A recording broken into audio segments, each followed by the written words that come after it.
Quando eu vou tomando posse de quem eu sou, aí sim eu tenho o direito de me dar a alguém. Por isso que às vezes a gente se ama tão mal, a gente se casa com uma pessoa que ainda não se tem, a gente fica amigo de uma pessoa que ainda não se tem, que ainda tem todas as forças da individualidade prevalecendo sob a condição de pessoa. Mas um dia, num lar, que é um sentimento que nos ocorre, eu gosto de fazer essa distinção. Lar não é um aglomerado de paredes imóveis. Lar é um sentimento que nos ocorre. Eu estou às vezes diante de algumas pessoas que significam um lar para mim, porque me colocam no eixo da minha verdade. Eu fico tão à vontade que tudo aquilo que é meu eu sei oferecer. O outro me desperta naquilo que tenho de melhor. O outro me educa, o outro me faz pensar de forma elevada, o outro me faz sentir de forma elevada. E aí se eu identifico como amor. Meu Deus, como seria bom se todos nós tivéssemos isso. Às vezes os nossos desastres vida fora é porque nos falta alicerce familiar, minha gente. Às vezes os nossos desastres como pessoas é porque nos falta a estrutura que nos sustenta e que nos dá condições de amadurecer. Os nossos relacionamentos imaturos, as nossas iniciações imaturas, as nossas construções familiares sempre marcadas pelo improviso, pelo desajeito, pela imaturidade, vão dificultando cada vez mais a melhora deste mundo. Porque o mundo vai evoluir no dia em que nós estivermos no eixo da nossa verdade, fazendo o nosso papel e gerando filhos mais saudáveis e mais evoluídos, mais solidários, menos indivíduos, mais pessoas. A isso nós chamamos de catequese, cristianismo. As outras religiões dão outros nomes, mas no fundo, o que a gente quer é ser uma pessoa emocionalmente educada, capaz de viver com o outro, de oferecer o que tem de melhor e de receber do outro a mesma coisa. Meu Deus, como seria bom se todos nós tivéssemos isso. Como seria bom se todos nós tivéssemos condições de ouvir essas frases ao longo da vida. Deixa eu ver a mão machucada. Quando a nossa mãe se interessava pelo joelho esfolado, pela mão machucada, ela tinha acesso a outros lugares em nós, que não eram físicos. Quantas vezes a minha mãe, curando um joelho esfolado, ela curava uma tristeza dentro de mim. A gente só virou gente. A gente só virou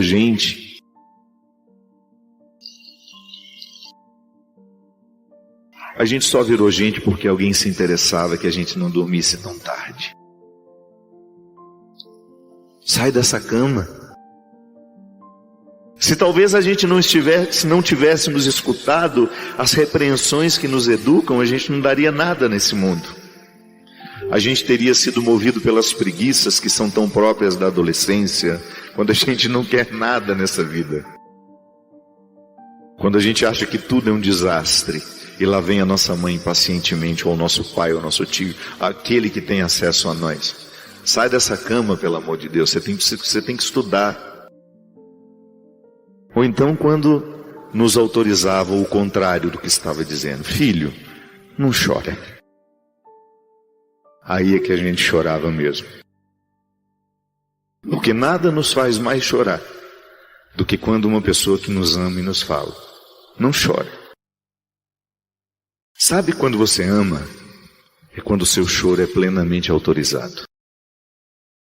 Quando o outro não tem urgência em saciar o próprio egoísmo de não querer alguém sofrendo ao lado. Mas a frase não é para ser interpretada ao pé da letra, é para ser interpretada no seu avesso. Quando alguém que nos ama fala, não chora, é porque ela está nos dando o direito de chorar tudo o que a gente precisa chorar, e que às vezes a gente não tem direito. Eu costumo dizer que velório público é a melhor invenção dos últimos anos. Porque lá você entra, chora e não precisa dar satisfações a ninguém. Entra, dá uma chorada e vai embora. Nós estamos muitas vezes proibidos de chorar. Porque às vezes você precisa chorar, mas não sabe por quê. E se você chorar na frente do outro, ele racional que é, por que você está chorando? Aí o que a gente fala? Não sei. O choro alivia. E os que nos amam sabem que às vezes um bom sorriso só é construído depois de muitas e muitas lágrimas.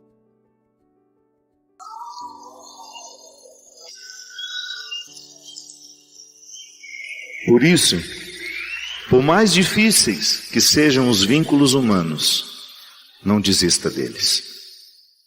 São eles que nos educam. Nesta vida, o que a gente mais precisa é ter ao lado pessoas que nos ajudem a educar os nossos sentimentos, os nossos pensamentos. Porque somente assim a gente vai chegando ao que Deus quer de nós.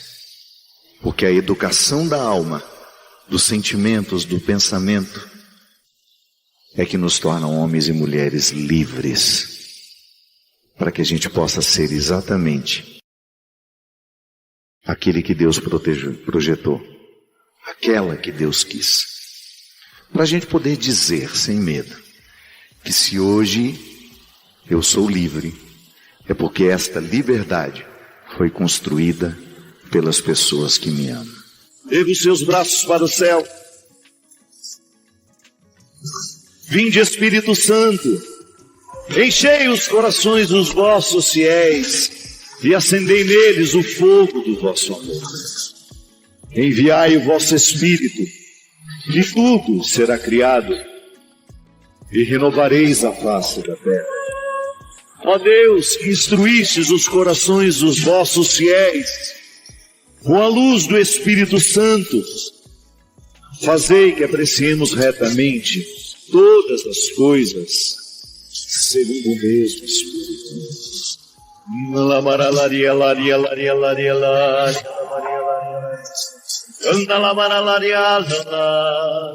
Solta a sua voz. Qual é a libertação que você hoje gostaria de receber do Senhor? Qual é a libertação que hoje você precisa para a sua vida? Os poderes de Deus estão em você. Mas pode ser que o seu estilo de vida, a maneira como você se interpreta, tenha lhe impedido de conhecer os poderes do Espírito em você. O Espírito te blinda contra todo o mal. O Espírito te blinda numa ponte que faz chegar a Deus. Aqueles que passam pela sua vida. E hoje nós queremos acordar a força do nosso batismo em nós. A força do Espírito Santo nos concedendo os munos de Cristo. O muno sacerdotal, para que você possa abençoar os que passarem por você. Para que você possa derramar bênçãos nos seus trabalhos, com as pessoas que você convive. Você tem o mundo sacerdotal de Cristo.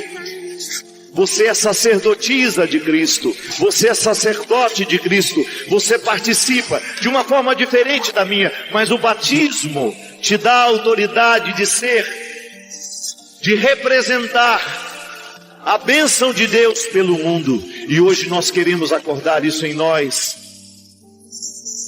Nós recebemos um munus profético. Que o Senhor hoje destranque a sua profecia. E não se engane, profecia não é você subir nos púlpitos e ficar dizendo aos outros como eles devem viver, não.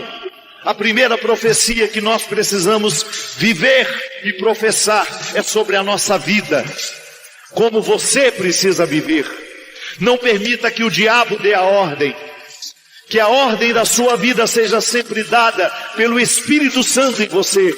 Que você nunca precise passar pelos outros para entender o que Deus quer da sua vida. Que o outro seja apenas um instrumento para ajudar a discernir. Mas a autoridade primeiro é sua. E hoje nós queremos acordar essa autoridade. O munus profético desperta a profecia no seu coração. Seja profetiza na vida dos seus filhos, seja profeta na vida dos seus filhos, seja profeta e profetiza na vida dos seus amigos. Leve a palavra que liberta, expulse a palavra que faz mal, que amaldiçoa, tranque as forças da palavra negativa e desperta a força espiritual da palavra que unge, da palavra que cura, da palavra que encaminha, que endireita, que sara, que abraça, que converte. Toma posse hoje do dom da profecia de Cristo. E por fim, o munus régio. Nós temos a dignidade de Cristo em nós. Que nada e nem ninguém venha ofuscar essa dignidade. Nós estamos coroados com a dignidade de Cristo. E essa dignidade não é outra coisa senão um caminho de santidade. Quanto mais digno você se sentir, quanto mais digno diante de Deus e pequeno diante dele também, porque é ambíguo. A dignidade é um reconhecimento de valor, mas é também um reconhecimento de pequenez e de humildade. O digno é aquele que se sabe pequeno, mas reconhece o valor que tem mesmo sendo pequeno.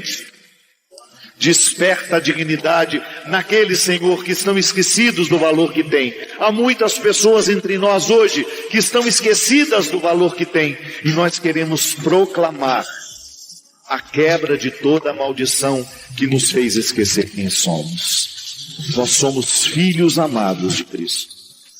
Filhos amados de Deus. A salvação nos foi oferecida. E nós não queremos aceitar as condenações que tantas vezes nos amarram, nos retiram a liberdade.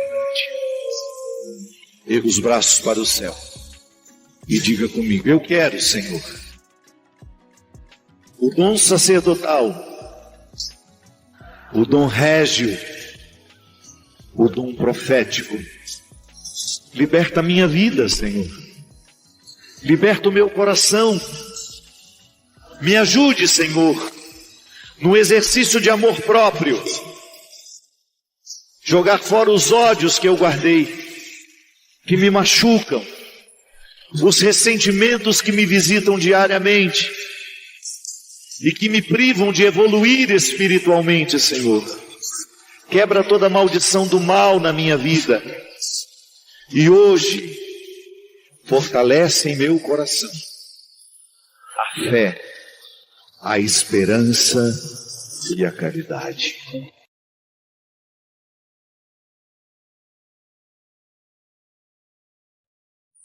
Queria aproveitar, o dia eu recebi um e-mail, não tenho ele aqui em mãos, mas eu me recordo que a pessoa estava questionando um trecho da minha pregação lá em Belo Horizonte.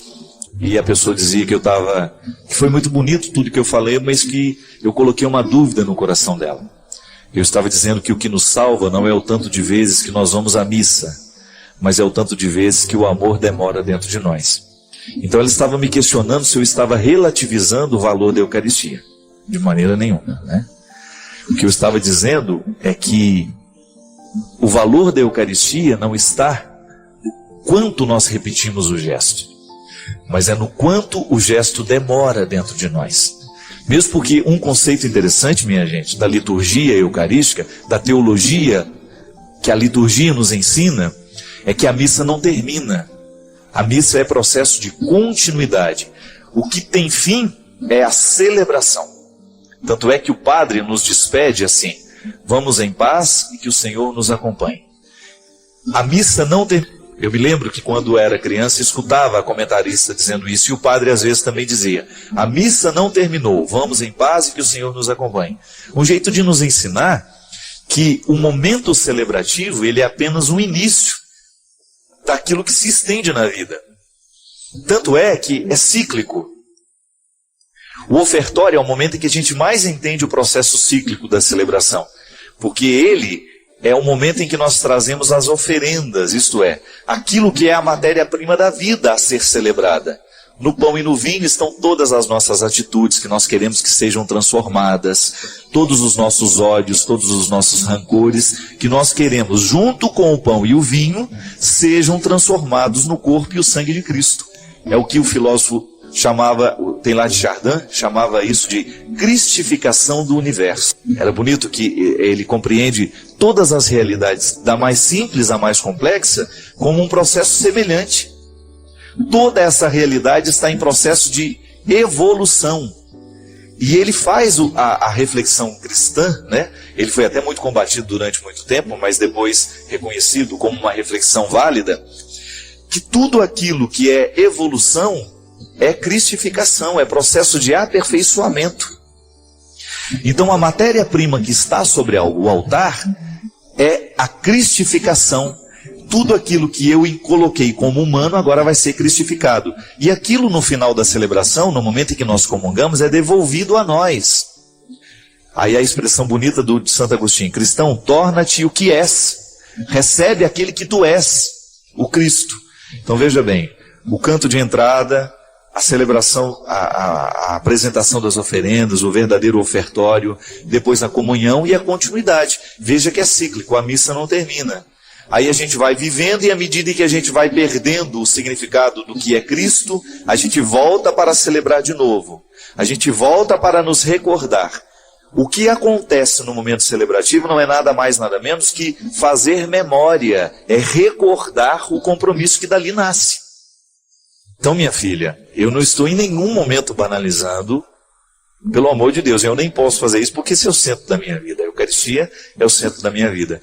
O que eu digo é que não basta a gente estar todos os dias se a gente não continua essa missa na nossa vida.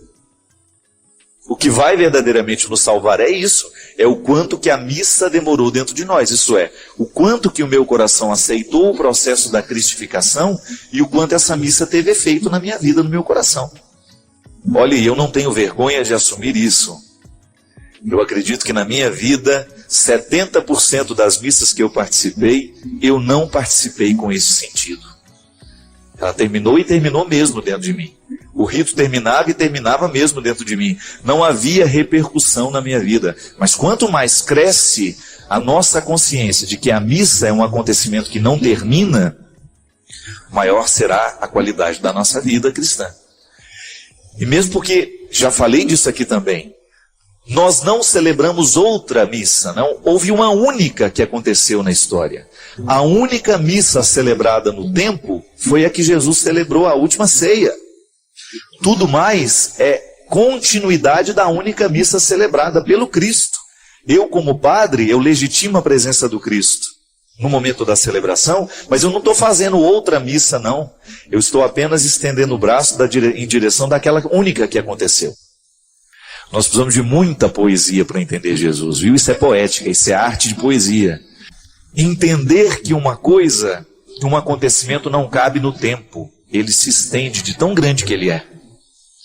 Então, assim como eu estendo os braços em direção a um fato que me tocou profundamente e eu consigo senti-lo de novo na minha vida, isso é fazer memória, isso é você recordar atualizando na sua vida. Então aquela única missa celebrada pelo Cristo com seus discípulos continua acontecendo na história cada vez que nós nos reunimos para recordar o que foi. E aí então eu tomo posse de tudo aquilo que é a continuidade de Deus na minha vida. E esse é o significado da celebração eucarística que nós celebramos. É nos potencializar, é colocar dentro de nós a dinâmica do Cristo no tempo e na história. Cada missa participada tem que ser um motivo a mais para o Cristo continuar vivo na história através de mim, através de você. Caso contrário, é rito morto, que não modifica absolutamente nada. Se você não permitir que a missa lhe coloque na circularidade dessa celebração, ela não acontece dentro de você. Você apenas cumpriu um preceito. E cumprir preceito foi justamente o que Jesus condenou no seu tempo. Jesus condenou com radicalidade toda e qualquer forma de religião que estivesse presa no rito. Ritos não salvam ninguém. O que salvam O que salva realmente é aquilo que o rito desperta. Se não despertou, se você não se envolveu com o que você celebrou, Deus não teve chance naquele momento. Essa carta aqui é muito triste. Eu não sei nem que dia que ela me foi enviada. Hoje eu estava arrumando gaveta, passei o dia jogando fora um monte de coisa e encontrei muitas cartas que eu confesso que não tinha lido ainda. Essa é uma delas. Padre Fábio, é uma imensa emoção saber que esta carta estará um dia em suas mãos. Quero agradecer a você por me ajudar sem saber a me manter de pé, depois da perda de meu filho. Meu nome é Emily e hoje eu tenho um anjo no céu chamado Gabriel, Padre. Jesus chamou meu filho dia 27 de dezembro do ano passado. Não sei se foi deste ano ou se foi do outro. E por ironia, não sei, era o dia do aniversário dele. Ele completaria 7 aninhos de vida. Acordamos de manhã, deixei ele na casa dos meus avós, do lado da minha casa, e fui buscar o bolo do aniversário dele. Quando a minha amiga me entregou o bolo, recebi a ligação da minha avó dizendo que ele estava passando mal e que era para eu ir, porque parecia um quadro sério. Foi levado para o hospital e eu corri para lá. Padre, vi meu filho ser tirado do carro nos braços do enfermeiro, estava desmaiado, com a boca roxa e a sola dos pés também. Meu filho teve um infarto fulminante aos 7 anos. Padre, a dor no meu peito era como uma queimadura, ardia, queimava. Fizeram tudo no hospital da minha cidade, tentando trazer o meu filho de volta, mas sem sucesso. Segui, Padre, todo o ritual do velório, agarrado a ele, até o momento do enterro. É como se Jesus me carregasse em seus braços. Amigos foram à minha casa, me retiraram tudo do armário, que eu mesma sempre preparei com tanto carinho. Meu menino, meu amigo, meu companheiro e meu filho. Éramos apenas eu e ele, Padre. O pai não morava conosco. De lá para cá, segui minha vida, com fé que sempre tive em Deus, acompanhando o seu programa de direção espiritual e, por incrível que pareça, como o senhor contou, vários relatos de mães que pedem seus filhos e nos diziam em imenso conforto o que fazer e como seguir. A Canção Nova me ajudou, e em especial o senhor também. Sempre fui muito católica, de enorme fé em Deus. Deus, na sua infinita misericórdia, me carrega nos braços. Tenho certeza, Padre, que vou estar com meu filho um dia. Escreva essa carta, onde essa amiga Gabriele que lhe entrega, e te peço oração por ela, que me ajuda com uma quantia todo mês, para pagar uma psicóloga que tem me ajudado muito. Te peço de coração que ore por mim, por meus pais, José Cláudio e Dine, pois eles estão parados no tempo, embora sejam fiéis a Deus. O fim do ano se aproxima e no dia 27 de setembro fica no meio das das datas festivas mais significativas. Eu estou com medo, Padre, de sentir tudo de novo. Mas enfim, enquanto eu viver, essas datas estão aí e eu terei de enfrentá-las. Obrigado por tudo, sua bênção, meu amigo. Que Deus o abençoe cada vez mais. Emily. Minha filha, eu sei, não tenho ideia se essa carta me foi enviada no ano passado, eu creio que não. Acho que ela me foi enviada em 2014. Os sofrimentos, eles não envelhecem, né? Eu tenho certeza que você continua o seu processo de luta, libertar-se da perda, da mesma maneira como nós também precisamos libertar o nosso coração de tudo aquilo que um dia amarrou, que nos impediu de ir além, porque as dores nos paralisam, os sofrimentos nos paralisam, as mortes nos paralisam. E você, Emily, com certeza precisa enfrentar diariamente o livramento que Deus lhe proporciona através da sua força. Mas é uma tarefa humana difícil de ser vivida. Não é fácil sepultar um filho, não é fácil sepultar alguém que a gente ama, porque nós temos muitos limites que nos dificultam a viver o luto, a compreender o sofrimento, faz parte de nós. Também você, que também enfrenta as suas lutas diariamente. que precisa acomodar o sofrimento para a vida continuar. Nada é como a gente. As coisas não acontecem como a gente determina. Nós não somos os senhores do tempo. Hoje estamos aqui, amanhã não estamos mais. Hoje temos as pessoas que nós amamos, amanhã não temos mais. E a gente precisa ser livre para compreender isso. A gente precisa se libertar de tudo aquilo que o passado nos prende, nos escraviza e que muitas vezes nos impede de ver a graça do momento presente. Ou então às vezes estamos amarrados no futuro, que a gente nem sabe se vai ter. Boa parte da vida a gente perde assim, amarrados no passado ou no futuro. Pouco sobra de nós para o presente. E é por isso que fico sempre muito encantado com essa capacidade que Jesus tinha de acordar as pessoas para o momento presente. É o que nós muitas vezes precisamos. Acordar a nossa consciência para compreender o momento presente. O passado pode até nos ensinar, o futuro pode até nos motivar, mas quem deve nos determinar é o momento presente. É isso que eu lhe desejo, que o seu presente seja como o da Emily, apesar de sofrido, cheio de força, de coragem e de resistência. Este é mais do que um canal de reflexões. É um espaço onde exploramos o amor de Jesus e fortalecemos nossa fé. Ao se inscrever, convido você a compartilhar nos comentários como o amor de Cristo tem impactado sua jornada espiritual. Juntos, somos testemunhas do poder transformador do amor divino.